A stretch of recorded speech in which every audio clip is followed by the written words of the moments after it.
రక్షణాలయంలోనే ఆశ్రయం పొందుతున్న ఈ అభాగ్యురాలికి గురూజీ పర్యవేక్షణలో మెరుగైన వైద్యము, నిరంతర సంరక్షణ అందడంతో ఆమె మానసిక స్థితిలో అద్భుతమైన మార్పు వచ్చింది.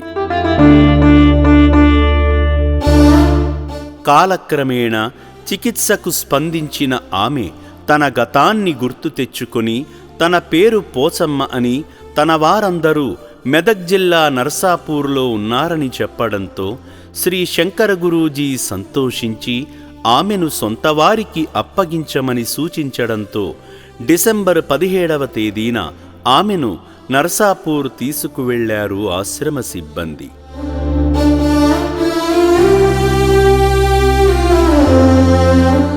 తన వివరాలు అడిగినప్పుడు పోచమ్మ ఎలా స్పందించిందో చూద్దామా?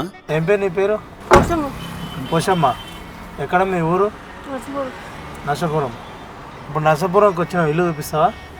నర్సాపురంలో ఎవరు ఉంటారు నీకు? మా అన్న, మా అమ్మ ఉంటారు. మీ అన్న ఉండరా? సొంతం ఇల్లా? మీ ఆయన ఉండా? ఉన్నాడు కదా, మా ఊరు. ఏ ఊర్లో మీ ఆయన? ఆత్నూరు.